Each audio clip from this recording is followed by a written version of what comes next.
Hi, I'm Jean Grossbeck with Coldwell Banker Island Living. Our guest today is Tim Hance with All Islands Home Inspection. So Tim, thanks for joining us. Thanks for having me back.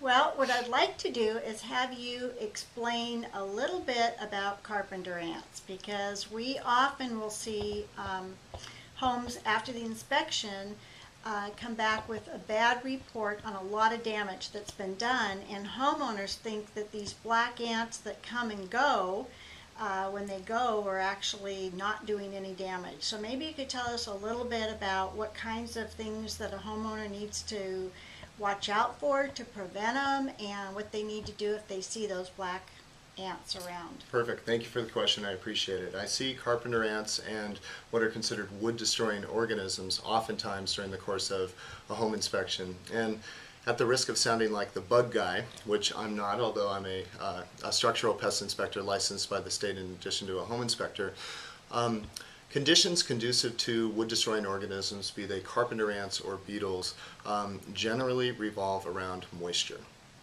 Moisture is, without moisture and eliminating conditions that are conducive to carpenter ants, beetles, termites, etc., will eliminate the issue altogether. You see carpenter ants coming in and out of a building, you can be sure that they're not just leaving for good. They generally come back, establish what's known as a satellite colony, and they have a parent colony that is outside of the building, and the two are in concert or communication with one another.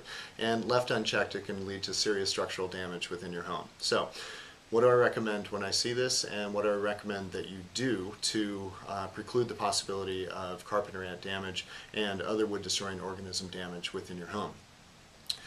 First of all, we recommend further evaluation by a qualified pest control specialist who will come in, evaluate the situation, and recommend remedial measures that you can take and that they can take to treat the carpenter ant infestation that is within the home. But ultimately, the underlying cause, moisture, conducive debris, etc., needs to be resolved to preclude the possibility of reinfestation. So what are some issues or some things that you can do as a homeowner to prevent further damage to your house? Couple things to think about. Moisture and protecting your house from Mother Nature and the elements is really your primary job as a homeowner. I see it all the time where you see siding in direct contact with grate. 4 to 6 inches clearance is absolutely advised. Avoid direct contact for sure. Caulking exterior penetrations, windows, doors, utility penetrations, and maintaining that, checking it on an annual basis is really important to keep water out of windows and doors. And this is not an area to skimp either. I usually recommend people use the highest quality caulking that they can so that this doesn't become an annual maintenance chore. Other issues, obvious issues like the roof. A roof leaking into the attic can lead to a condition conducive to carpenter ants and beetles.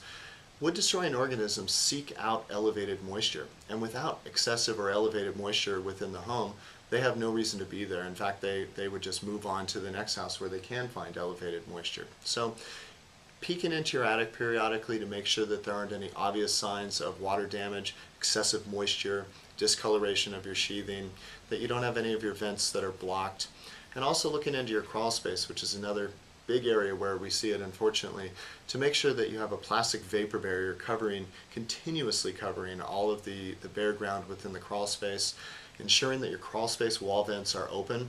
I recommend that they be open year-round. This is debated amongst home inspectors and in the industry, but in our mildly temperate climate, we are rarely at risk of deep freezes. And with insulated water pipes, deep freezes are less of a concern than on the East Coast. And here, excessive moisture and humidity is really the #1 enemy to crawl spaces. So I recommend that your crawl space vents be open year-round and not sealed in the wintertime.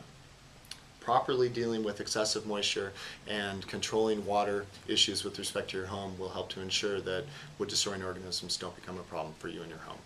And one of the things I think that we see quite often on inspection reports is where there might be debris or leftover lumber from when the home was constructed or just things that the homeowner has placed underneath the home and left there, and those are a real danger sign, aren't they? That's absolutely correct. Conducive debris, you will see it called out on the wood destroying organism report, includes cardboard, any cellulose containing material, wood, concrete form boards that are left over by the previous contractor. There can be cardboard forms around the concrete footings within the crawl space. All of this really needs to be removed because it's in direct contact with or within 18 inches of grade, and anything conducive that's not pressure treated or otherwise treated within that distance of grade needs to be removed from your crawl space, and that will take the food away from the wood destroying organisms. Well, great advice, thank you, because we certainly have seen a lot of homeowners shocked when they find out how much damage that these little guys have done to their home. It's amazing. Right, and what's great is that it's easily preventable. If you take some simple precautions, common sense precautions, you can keep this issue from becoming a problem for your home. And it doesn't cost money much. It doesn't. So It does in the end, great. though. If not.